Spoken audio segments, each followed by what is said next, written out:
오늘의 제목은 일깨워지는 삶입니다.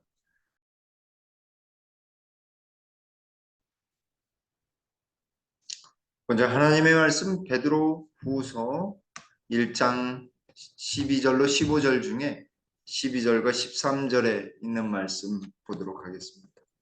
그러므로 너희가 이것을 알고 이미 있는 진리에 서 있으나 내가 항상 너희에게 생각나게 하려 하노라. 내가 이 장막에 있을 동안에 너희를 일깨워 생각나게 함이 옳은 줄로 여기노니. 아멘. 우리의 생각에 의해서 뭐든지 움직이고 우리 스스로가 말하고 생각합니다. 오늘 뭐 해야지? 오늘 꼭 해야지? 오늘 뭘 해야지?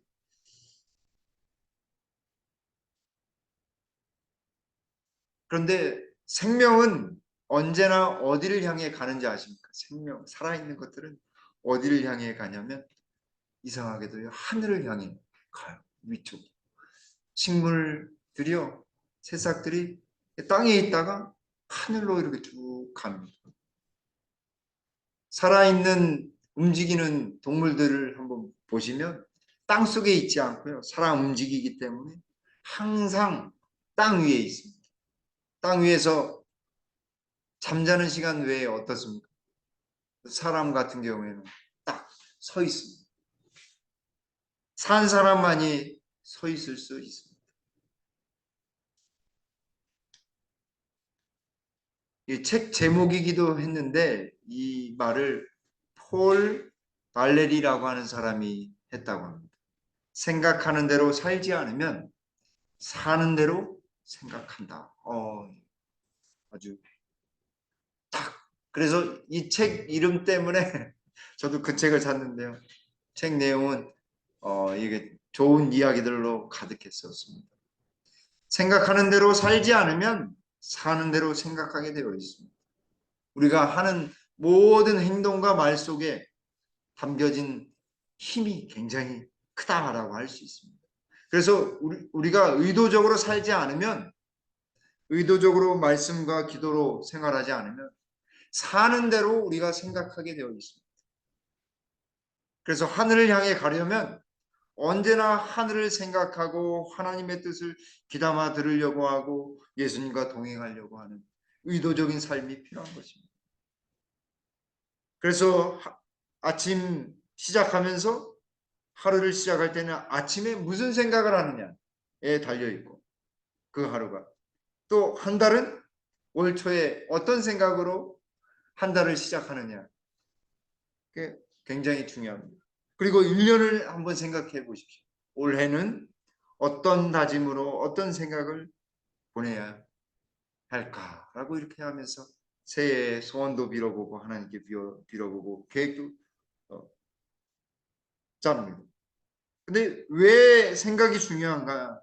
생각은 우리의 말과 행동을 이끄는 힘이 있습니다. 그리고 이 생각을 함으로써 무엇을 하냐면 깨닫게 되는 것입니다. 생각해야지만 깨닫는 것입니다. 사실 로댕에 생각하는 사람, 뭐 퀴즈로 로댕이 생각하는 사람이 왼손이냐 오른손이냐 그런 퀴즈를 많이 내기도 하지만, 로댕의 이 생각하는 사람의 작품은 사실 지옥문이라고 하는 큰 작품 중에 한 일부가 로댕이 생각하는 사람입니다. 어디 앞에서요? 지옥문 앞에서. 삶의 마지막에서 생각을 하는 이 번민의 찬. 사실 우리의 삶이 삶과 죽음의 그 경계선에서 항상 있는 것을 보게 됩니다. 그래서 로댕이 생각하는 사람이 마치 우리의 인간의 모습을 축소하고 있는 듯합니다. 그러나 깨달음이 오면, 예수님을 만나면 삶이 바뀌게 되는 것입니다. 우리의 생각이 하늘로, 세상에 있지만, 세상에 있는 사람들이지만 하늘을 향해 나아가고 날마다 깨달음으로 우리 주님을 만나고 영접하는 것입니다. 우리의 모습이 달라지는 것입니다. 얼굴 표정에서부터 세포들이 다 변화하는 것입니다. 가끔씩 유튜브에서 건강 기별을 좀 이렇게 참조하려고 이렇게 영상을 보게 되면 요즘은 유전자가 그전까지는 이제 변하지 않는다라고 했는데 유전자가 변해서 암세포도 되고 유전자가 변해서 병들이 발현된다라고 하는 것을 우리가 듣게 됩니다. 어떻게 생각하고 어떻게 사느냐가 우리의 삶과 우리의 영적인 삶 모든 것에 영향을 미친다라고 하는 것입니다. 사도 베드로는 자기가 여기 1장 13절을 시작하면서 뭐라고 이야기했냐면 내가 이 장막에 있는 동안에 라고 했습니다. 자신의 죽음이 임박해 있음을 이 장막에 있는 동안에 라고 하는 표현을 통해서 이야기하고 있는 것입니다. 장막은 어떻습니까? 영원히 있을 수 있어요, 없어요? 영원히 있을 수가 없습니다. 기한이 있는 것입니다. 최근에 우리 해변에다가 뭐 텐트를 어떻게 해요? 알박기 텐트. 그래서 좋은 자리에 딱 그 자리를 딱 선점해가지고 치우지 못하게 법이 되어 있으니까 예, 그렇게 했는데 법을 바꿔서 그것을 다 치우는 것을 뉴스로 볼 수 있었습니다. 장막은 영원히 갈 수 있는 것이 아닙니다. 기한이 있습니다. 장막이 있는 동안에 너희를 일깨워 생각하게 함이 옳은 줄로 여기노니. 여기 14절에는 이렇게 말씀하고 있습니다. 이는 우리 주 예수 그리스도께서 내게 지시하신 것 같이 나도 너의 장막을 벗어날 것이 임박할 줄을 알리라. 이제 죽음이 자기 앞에 있다라고 하는 사실입니다. 그러므로 이 베드로후서는 베드로 사도의 뭐와 같은 말씀이냐면 유언과 같은 말씀. 예수님께서 지시하신 대로 우리의 장막을 벗어나서 예수님의 삶을 살아가야 된다라고 이야기하는 것입니다. 근데 여기 13절의 말씀을 현대인의 성경에서는 이렇게 이야기했습니다. 나는 이 육체의 천막 속에 사는 동안에 라고 했습니다. 이 땅의 삶은 영원한 삶이 아닌 것입니다. 죽음이라고 하는 그 기한이 딱 차면 모두가 다 잠자게 되는 것입니다. 근데 임박했다라고 했습니다. 나의 장막을 벗어날 날이 임박했다. 죽음의 순간. 곧 죽는 순간 잠을 자다가 예수님이 오시는 그날 딱 일어나니까요. 무엇을 준비하려고 할까요? 재림을 준비하는 것입니다. 죽는 순간 그걸로 준비가 다 되어 있어야. 그래서 번잡한 생활, 힘들었던 거 모든 거 다 벗어버리고 세상에서부터 구원받는 예수님 안에서 영원한 장막을 벗는 그래서 죽음 직전까지 우리가 무엇을 해야 될지를 오늘 알려주고 있는 것입니다. 여기 그 장막에 대한 주제가 요한계시록에 또 있습니다. 요한계시록 7장 15절로 17절 그러므로 그들이 하나님의 보좌 앞에 있고 또 그의 성전에서 밤낮 하나님을 섬김에 보좌에 앉으신 이가 그들 위에 무엇을 치시리니요? 장막을 치시리. 하나님의 장막은 영원하잖아요. 인간의 장막은 또 옮기고 또 옮기고 또 옮기고. 제가 우리 김복교에 와서 부임받고 와가지고 이사를 몇 번 했다고 말씀을 드렸었는데 늘 짐을 싸서 옮기고 옮기고 옮겨야. 그러나 우리가 하늘에 가면 영원한 장막 하나님이 차려주신 그 장막에서 영원히 영원히 거하는 것입니다. 그곳에서는 줄이는 것도 없고 목마른 것도 없고 뜨거운 기운이나 상하지도 않고 그래서 어린 양이 그들의 목자가 되셔서 생명수 샘으로 인도하시고 하나님께서 그들의 눈에서 눈물을 씻겨주신다. 어렵고 힘들었던 걸 다 씻겨주신다라고 하는 것입니다. 우리 예수님은 그런 분이세요. 이렇게 눈물을 닦아주시는 분. 내가 다 힘들고 어려운 그 모든 과정을 예수님 다 하시기 때문에 그 눈물을 다 깨끗하게 닦아주시는 것입니다. 그리고 21절에 아니 21장에 요한계시록 21장 3절과 4절에 내가 들으니 보호자에서 큰 음성이 나서 이르되 보라 하나님의 장막이 사람들과 함께 있으매 하나님이 그들과 함께 계시리니. 왜 하나님이 장막을 치시냐면 누구와 함께 하시려고요? 우리와 함께. 우리와 함께 하시려고 영원한 장막을 만드셔가지고 우리와 함께 하신 것입니다.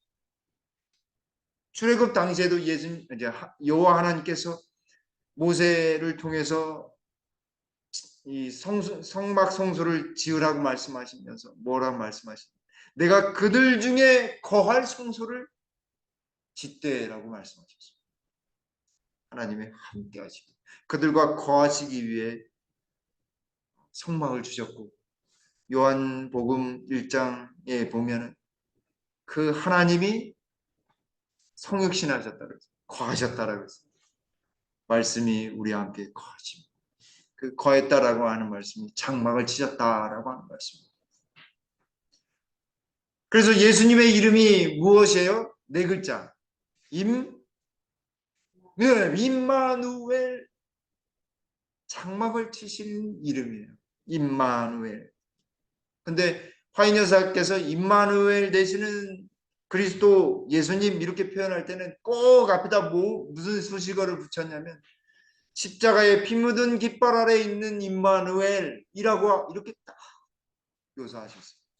다시 말하면 함께 하시기 위해 장막 치시기 위해 예수님이 어떻게 하셨다라고 하는 거예요? 나의 십자가에 달려 돌아가셨다라고 하는 거죠.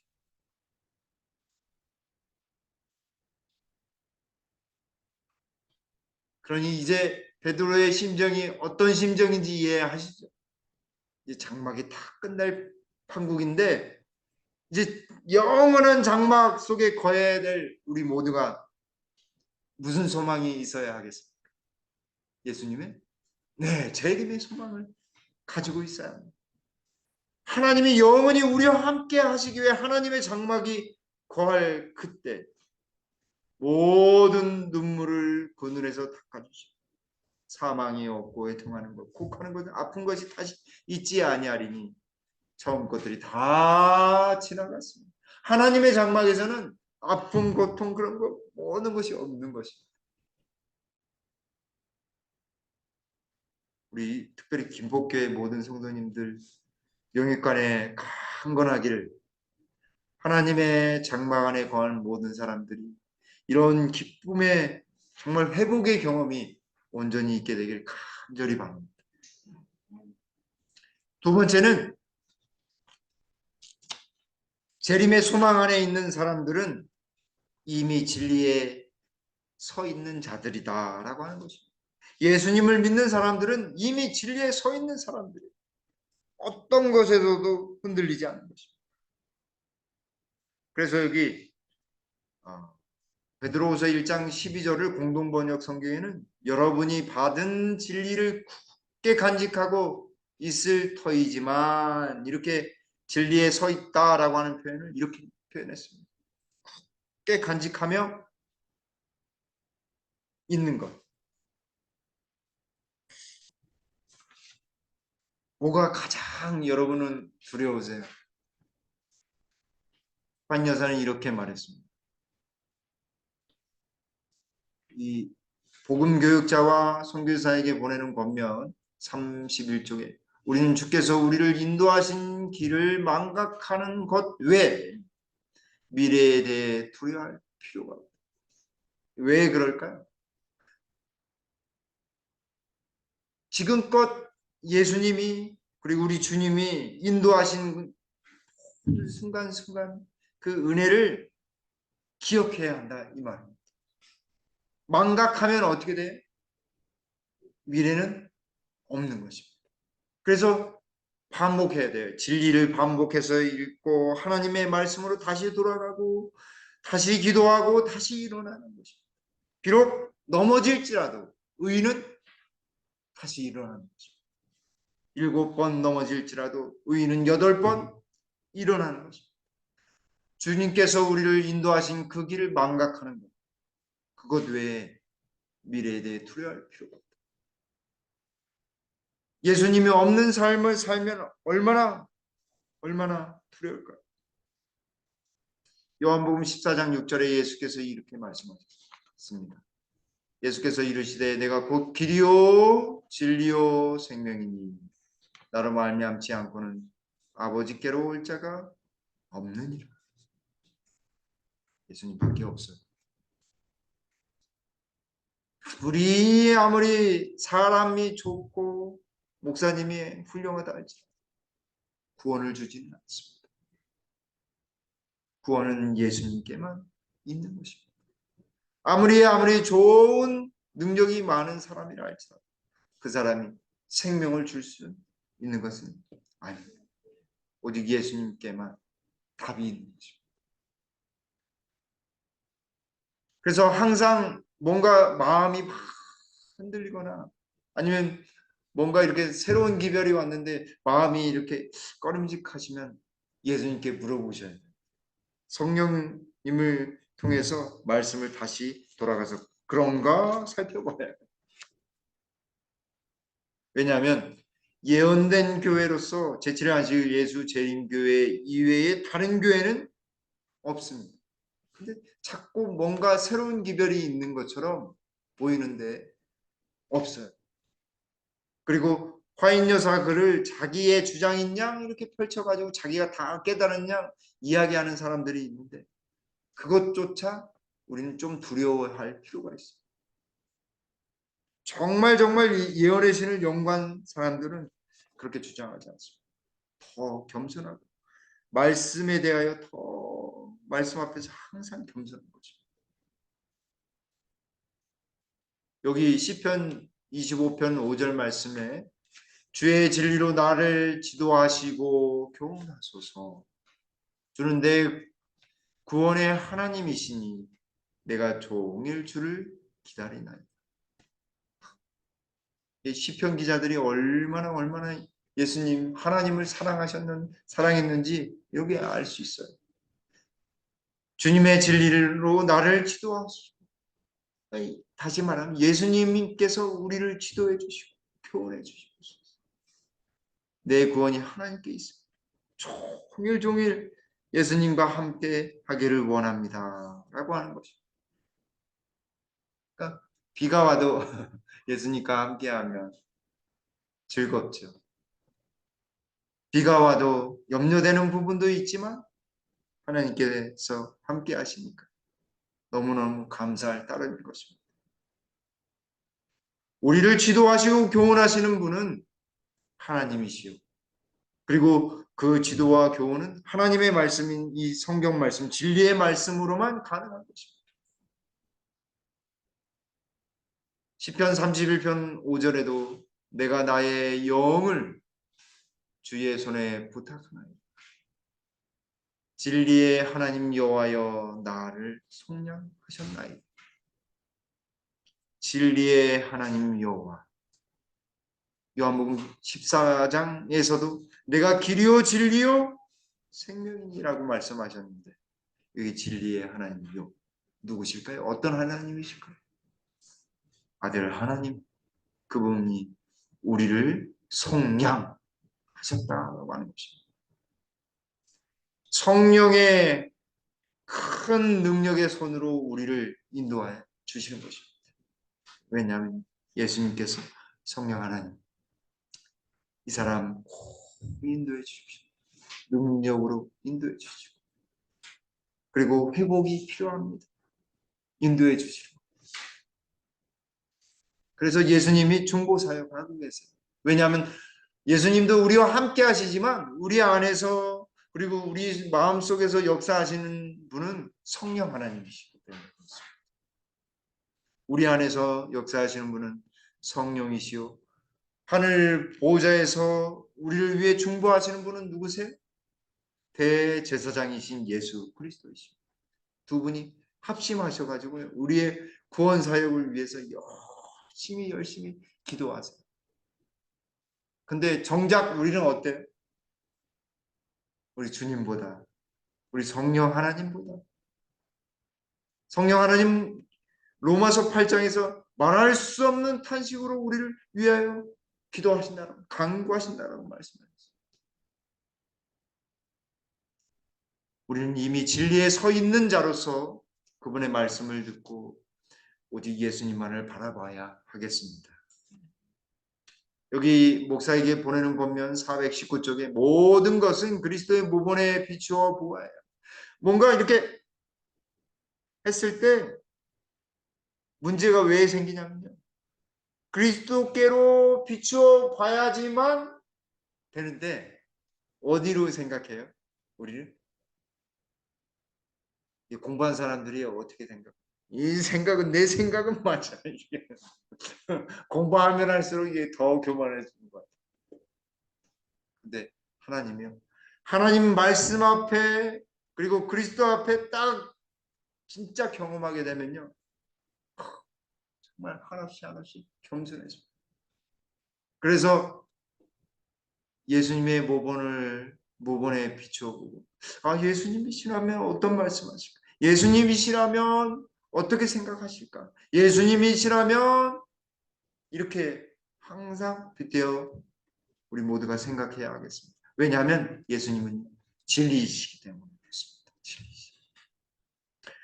그분은 세상에 있는 모든 사람에게 비추는 참 빛이시다.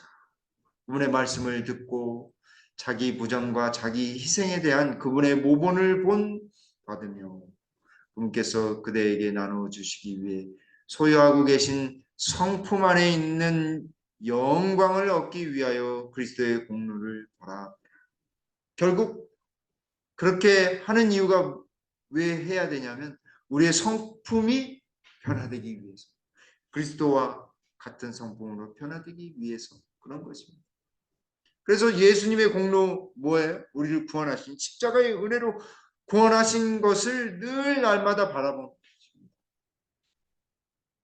하나님의 말씀으로 돌아가고 그분처럼 자기 부정과 자기 희생을 이루신 분, 이런 모습으로 살아간다면 얼마나 서로를 위해 사랑하며 서로를 섬기며 서로를 존중하면서 정말 아름답게 살아가게 될 것입니다. 마지막으로 사도 베드로는 이렇게 이야기합니다. 12절과 13절에 그러므로 너희가 이것을 알고 이미 있는 진리에 서 있으나 내가 항상 너에게 생각나게 하려 하노라 라고 했습니다. 말씀에 대하여 늘 생각나게 하기 위해서 이 말씀을 기록한다 이 말.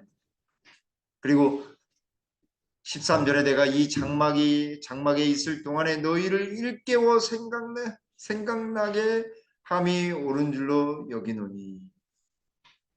자기가 죽음 직전에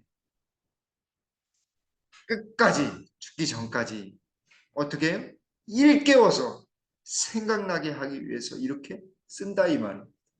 재림을 소망하는 사람들의 하나님 생각으로 늘 하나님 말씀으로 늘 생각하고 또 일깨워져서 하나님께 그리고 말씀으로 그리고 예수님의 사랑으로 살아가도록 바라는 것입니다. 우리는 날마다 일깨워져야 합니다.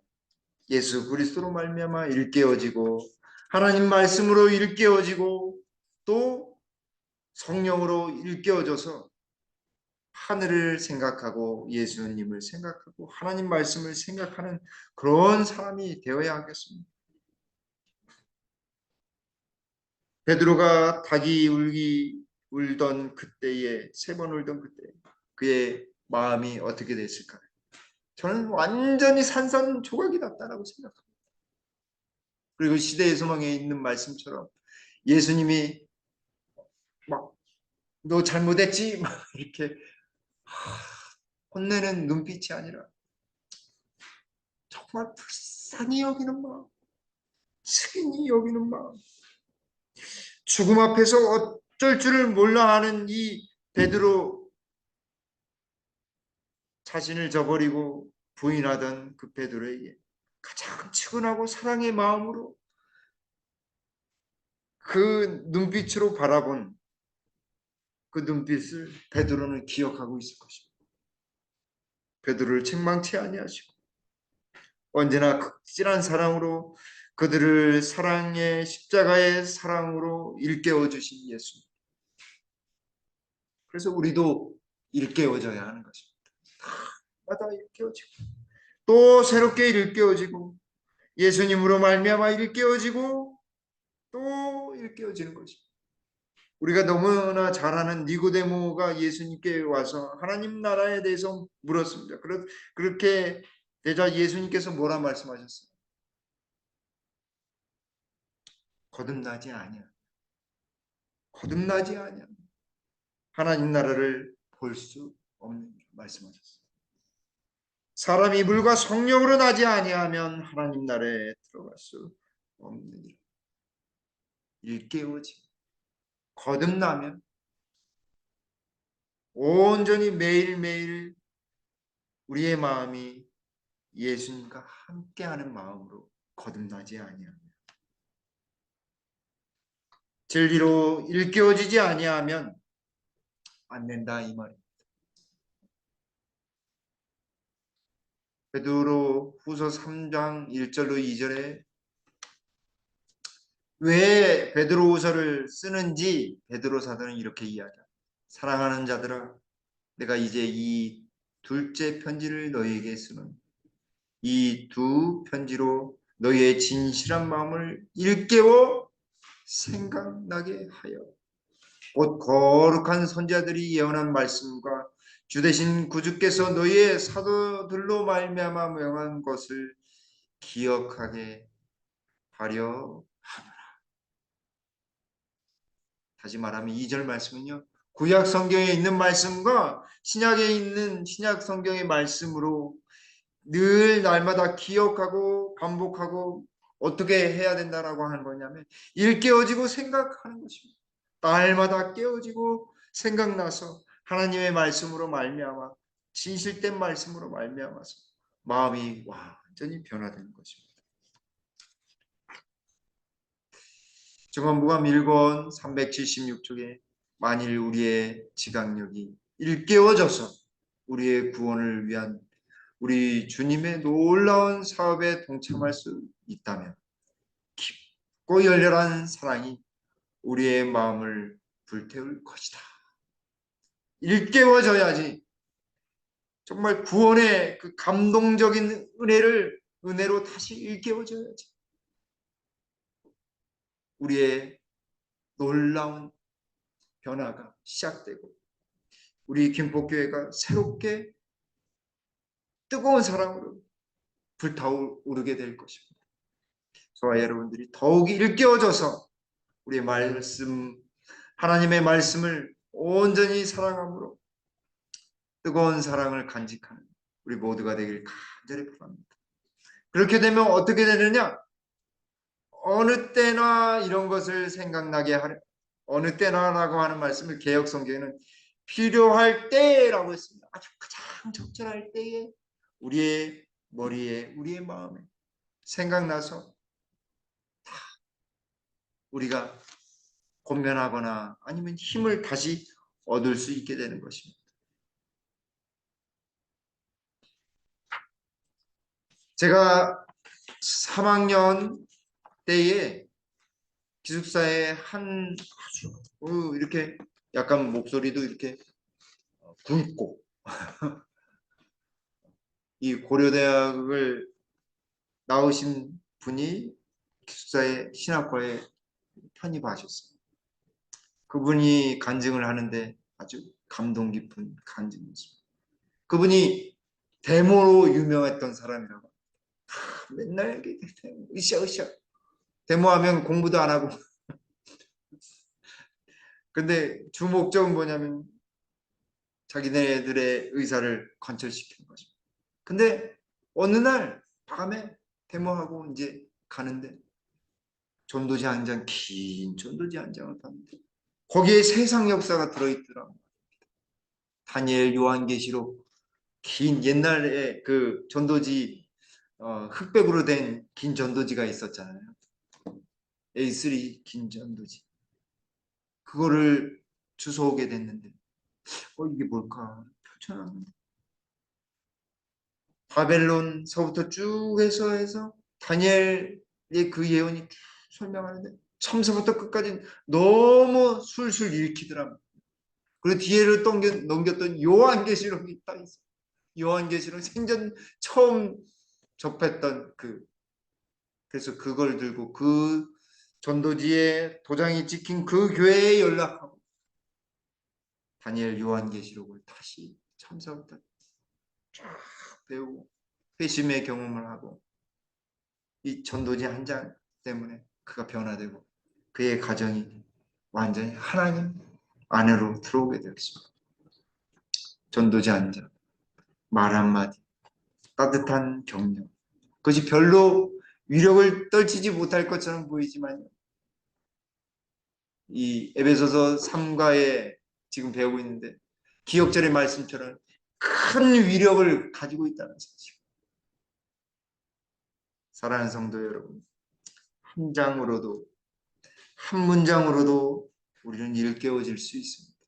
저와 여러분들이 하나님의 말씀으로 말미암아 다시 일깨워져서 예수님의 열렬한 사랑으로 변화되는, 그래서 김포교회가 따뜻한 십자가의 사랑으로 가득 넘쳐나는 그런 교회가 되길 간절히 바라면서 말씀을 줄이겠습니다.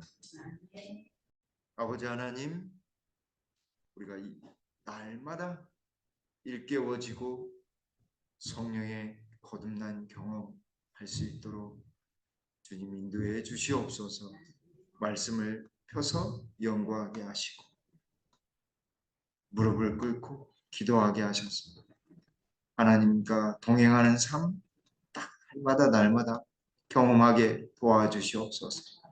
그리하여 우리가 예수님의 사랑으로 뜨거워지는 따뜻한 사람 되어 우리 김포교회가 더욱 그리스도의 아름답고 따뜻한 사랑으로 온전히 변화되는 우리 모든 성도님들 다들 되도록 주님 축복하여 주시옵소서. 비 오는 날씨 속에 우리 성도님들 건강 지켜주시고 또 안전하게 보호해 주시옵소서. 돌아가는 발걸음도 주의 전사가 온전히 인도해 주시옵기를 사랑이 많으신 예수님의 이름으로 간절히 기도 올리옵나이다. 아멘.